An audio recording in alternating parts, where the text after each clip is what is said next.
அரசியலில் வந்து என்ன வேணாலும் நடக்கும், சரிங்களா? ஒரே கட்சியில் இருந்தவங்க யாரும் கிடையாது. அதிமுக தொண்டர்கள் விரும்புறது என்னன்னு கேட்டிங்கன்னா, திமுகவுக்கு எதிரான அரசியல் யார் பண்ணுறாங்களோ அந்த தலைமையை விரும்புவாங்க. ஆமாம். அப்போ இந்த இடத்துல ப்ரூவ் பண்ணுறது யார்? இபிஎஸ் தான் ப்ரூவ் பண்ணுறாரு. அப்போ இந்த இடத்துல ஓபிஎஸ் வந்து அந்த அந்த செயல்பாட்டையும் அவர் முன்னெடுக்கலை. வேறு வழி இல்லாமல் இன்றைக்கி வந்து அவர் திமுக போய் ஐக்கியமாயிட்டார். இது வந்து இபிஎஸ்க்கு வந்து பார்த்தீங்கன்னா வந்து ஒரு ப்ளஸ் தானே. பெரிய அளவில் திமுகவுக்கு எதிராக இவர் செயல்படவே இல்லை சார். ஒரு விஷயம் கிளியராக சொல்லலாம், இந்த இவர் செயல்பட்டது வந்து கடந்த காலத்தில் செயல்பட்டு இருந்தாருன்னா இன்னைக்கு திமுக போக முடியாதுல்ல, அவங்களும் சேர்க்க மாட்டாங்கல்ல. 500-1000 வாக்குகள் கூட இருக்கட்டும் சார். நீங்கள் அந்த 500-1000 வாக்குகள் வச்சு நீங்கள் ஒரு புதிய கட்சி தொடங்கி நீங்கள் போய் திமுகவில் போய் சேர்ந்துருக்கலாமே. ஒரு கூட்டத்தை கொண்டு போய் கட்சி தனியாக தொடங்கி போய் நீங்கள் போய் கூட்டணி வச்சிருந்தீங்கன்னா கூட உங்களுக்கு ஒரு சீட்டு கொடுத்துருப்பாங்களே, ஒரு 4 சீட்டு வாங்கியிருக்கலாமே. செல்வாக்கு இழந்த தலைவராக வந்து ஓபிஎஸ் இருந்திருக்கிறார். தலைமைக்கான பொறுப்பு எனக்கு வேணும்னு கேட்கறது ஒரு ஜனநாயக முறை தான். அந்த தலைமைக்கான பொறுப்பு இல்லை, இதை கேட்குற முறைன்னு ஒன்று இருக்குல்ல. நிம்மதி ப்ராப்பர்ட்டி மேனேஜ்மெண்ட். கான்டாக்ட் 7667008800. வணக்கம். நம்மோடு இன்று இணைந்திருப்பவர் பத்திரிகையாளர் சேகர் அவர்கள். வணக்கம் சார். வணக்கம் சார். வணக்கம் சார். ரெட்டலை சின்னத்தில் நின்று சட்டமன்ற உறுப்பினராகி இப்போ திமுகவினுடைய உறுப்பினராக இருக்காரு. அதுவும் உதயசூரியன் சின்னத்தில் சேர போயிருக்காரு. பெரிய முரண்பாடாக இருக்கு. இப்போ நீங்க உறுப்பினர்கள் போனாங்க, எம்எல்ஏ போனாங்கன்னா பிரச்சனை இல்லை. இல்லை, இதை என்னன்னா இதில் வந்து சார் அரசியலில் வந்து என்ன வேணாலும் நடக்கும், சரிங்களா? ஒரே கட்சியில் இருந்தவங்க யாரும் கிடையாது. அப்படியே இருந்திருந்தாலும் வந்து பார்த்தீங்கன்னா அவங்களுக்கு மதிப்பும் கிடையாது. நம்ம சமீபத்தில் பார்த்தோமா இல்லையா? ஐயா நல்லக்கண்ணையா அவருக்கு வந்து வந்த கூட்டத்தை நம்ம பார்த்தோம். ஜெயலலிதா எம்ஜிஆருக்கு வந்த கூட்டத்தையும் நம்ம பார்த்தோம். ஒரே கட்சியில் வந்து கிட்டத்தட்ட வந்து ஒரு 50 வருஷம் 85 வருஷம் இருந்திருக்கிறார் ஒரே கட்சியில். அவருக்கு என்ன வந்து பார்த்தீங்கன்னா இங்கே வந்து ராஜமரியாதைலாம் கிடச்சிருக்கலாம், ஆனால் மக்களுடைய அந்த கூட்டம் குறைவாக தானே இருக்குது. அதுக்காக நான் வந்து யாரையும் குறைச்சி மதிப்பில்லை. என்ன இருந்தாலும் வந்து பார்த்தீங்கன்னா வந்து நல்லக்கண்ணையாவுக்கு வந்து ஒரு தனி பெருமை இருக்குது தமிழ்நாட்டில், அது வேறு விஷயம். ஆனால் இப்போ நீங்கள் கேட்குறீங்க இல்லையா, ஒரு கட்சியிலேருந்து இன்னொரு கட்சிக்கு போகிறதுக்குன்னா சர்வசாதாரணமாக மாறக்கூடியது தான். அதுவும் குறிப்பாக அந்த திராவிட கட்சிகளே வந்து இந்த கட்சியிலேருந்து அங்கேருந்து இங்கன்றது காலங்காலமாக நடந்துக்கிட்டு இருக்கிறது தான், சரிங்களா? தலைவர்கள் போகிறது தானே. இப்போ எம்ஜிஆர் அதுதான் இங்கே என்னென்னா ஓபிஎஸ்ஸை பொறுத்த வரைக்கும் என்னன்னு கேட்டிங்கன்னா, நீண்ட காலமாக அவர் வந்து எதிர்பார்த்துருந்தார். ஆனால் அது நடக்கலை. அதிமுகவில் அவர் சேர்க்கலை. குறைஞ்சபட்சம் என்னை வந்து ஒரு மூலையில் வச்சுக்கோங்க, என்னை வந்து ஒரு எம்எல்ஏவாக இருந்திருக்கேன், என் மகனுக்கு ஒரு எம்பி, அவ்வளோதான். அவர் சுருங்கிட்டார்.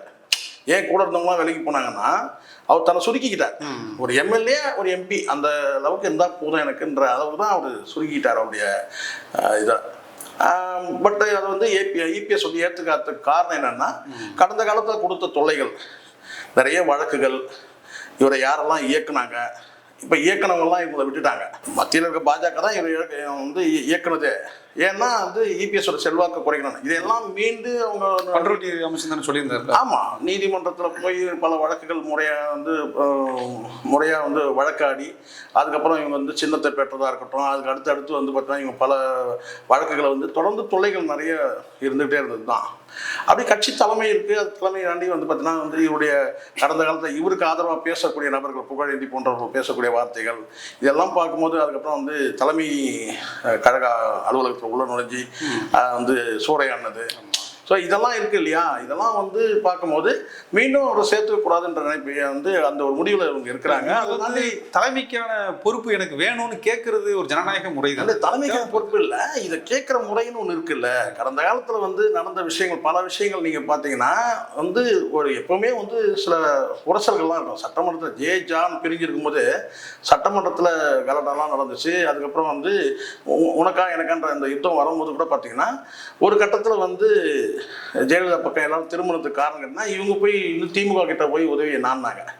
இந்த ஆர்.எம். வீரப்பன் மற்ற ஜானகி அணியும் தனியாக இருந்தாங்க இல்லையா, அவங்களாம் போய் வந்து கலைஞர்கள்ட்ட போயிட்டு வந்துங்கன்னா வந்து இவங்களுடைய ஆட்சி நீடிக்கணுன்றதுக்காக சப்போர்ட் கேட்டாங்க, ஒரு ஆதரவு கேட்டாங்க. அப்போ அந்த டைமில் வந்து கலைஞர் சொன்னார், என் இதயத்தில் இடம் இருக்குது அப்படின்னு சொல்லி வழி அனுப்பி வச்சிட்டாரு. அப்படின்னா என்ன அர்த்தம்னா அவங்களுக்கு வந்து சட்டமன்றத்தில் ஆதரவாக வந்து செயல்பட முடியாது, சப்போர்ட் பண்ண முடியாது அப்படின்றதுனால அனுப்பிட்டாரு. அந்த கட்டத்தில் தான் அதுக்கு பிறகு தான் வந்து ஒருங்கிணைந்தா வந்து அதிமுக ஜெயலலிதா பக்கம் திரும்புகிறாங்க. எல்லாருமே தொண்டர்கள் வந்து அணிவகுக்கிறாங்க. அதுக்கப்புறம் மற்ற தலைவர்கள்லாம் வந்து படிப்படியாக மெல்ல மெல்ல வந்து சேர்றாங்க. இதெல்லாம் வந்து ஜா பிரிஞ்ச போது நடந்த விஷயங்கள் சொல்கிறேன். இப்போது அதே மாதிரி ஓபிஎஸ் இபிஎஸ்ன்னு பிரியும் போது அந்த மாதிரி ஒரு முடிவு வந்து நடக்கல.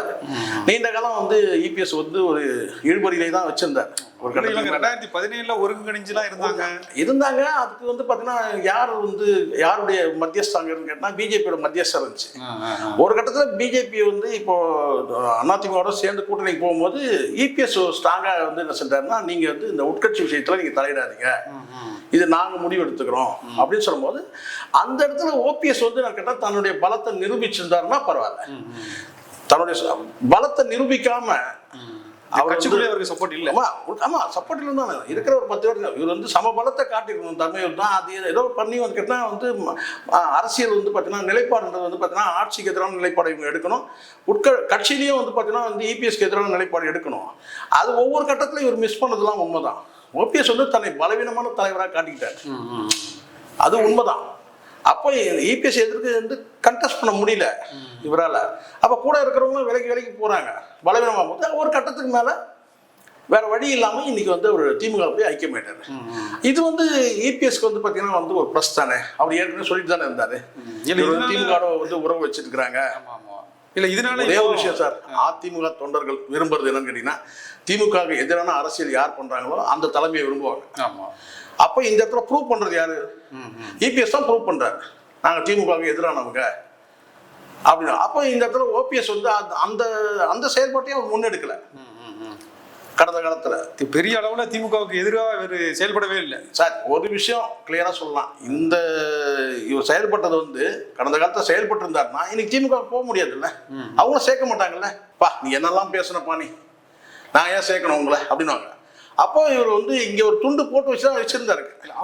தென் மாவட்டங்கள்ல வாக்குகளை கொஞ்சம் அது சார் நீங்க சொல்ற மாதிரி தென் மாவட்டங்கள்ல வாக்கு ஏற்கனவே அந்த பிரச்சனை அதிமுக இருக்குன்னு சொல்லிட்டு என்ன கேட்கிறேன், தென் மாவட்டங்கள்ல செல்வாக்கு இருக்குன்றீங்க.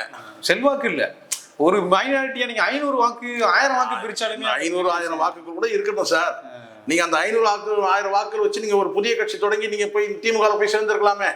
திமுகவிலே போறதுக்கு பதிலா இப்ப நீங்க கட்சியில தானே போய் சேர்ந்துருக்கீங்க.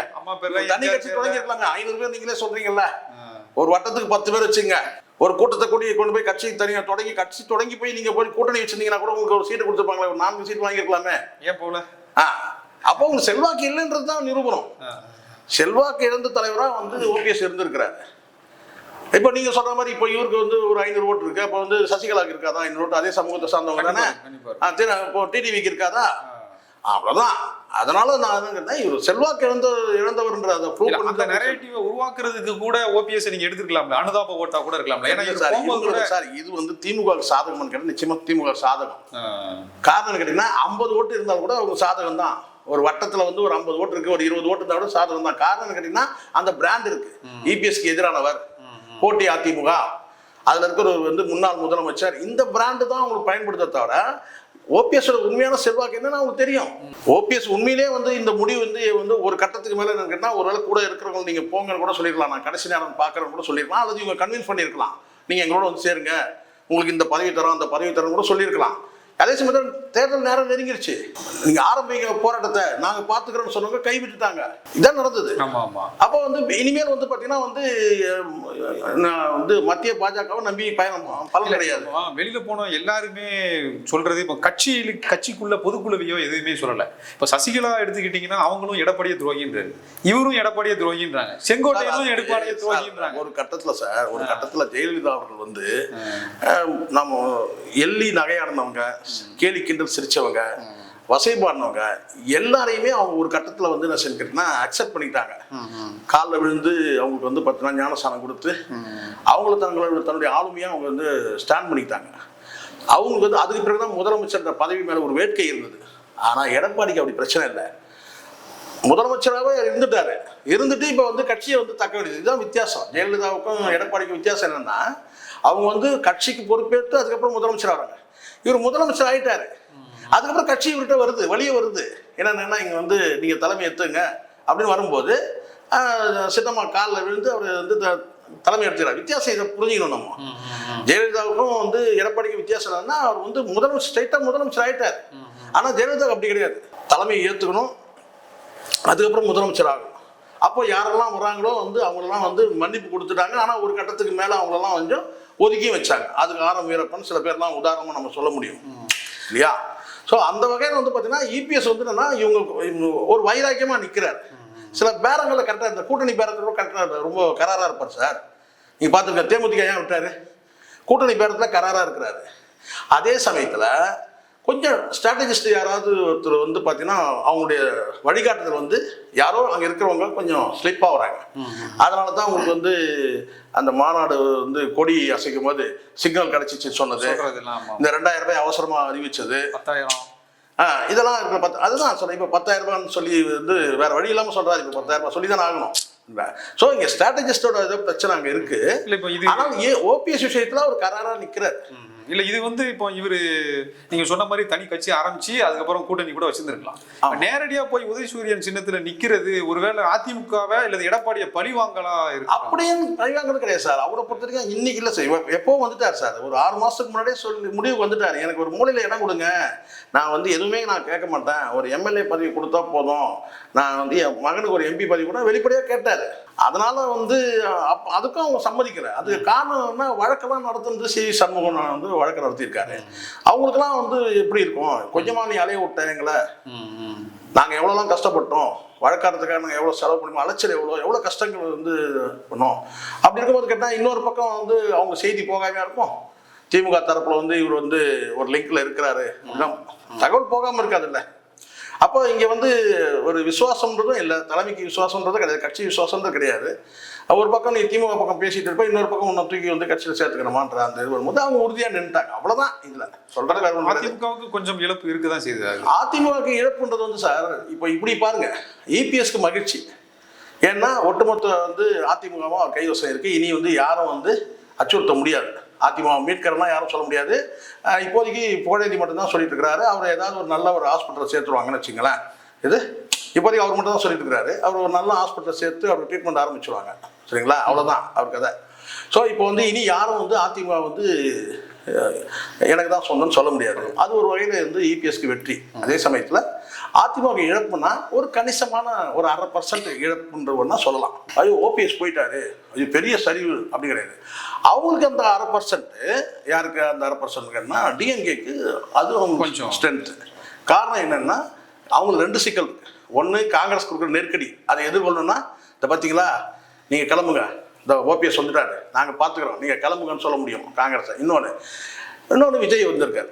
ஸோ விஜய்க்கு வந்து பார்த்தீங்கன்னா வந்து ஒரு வலுவான கூட்டணி அங்கே இல்லை, யாருமே போகலை. பார்த்தீங்களா எங்ககிட்ட யாரெல்லாம் வந்திருக்காங்க, கமலஹாசன் வந்துட்டாரு, பிரேமலதா வந்துட்டாங்க, ஓபிஎஸ் வந்துட்டாங்க. இப்படி வந்து அவங்களை வந்து கணக்கு காட்ட முடியும். அப்போ வலிமையான ஒரு கூட்டணி. இன்றைக்கும் வந்து பார்த்தீங்கன்னா பரவலாக மக்கள் மத்தியில் என்ன சொல்லுங்க, இந்த முறையும் வந்து டிஎம்கே ஆட்சி தான் அப்படின்னு வந்து பேசுகிறத நம்ம பொதுவில் எல்லாருமே பேசுகிறாங்க. உங்களுடைய கருத்துக்களை மிக தெளிவாக முடிச்சதுக்கு ரொம்ப நன்றி. நன்றி சார்.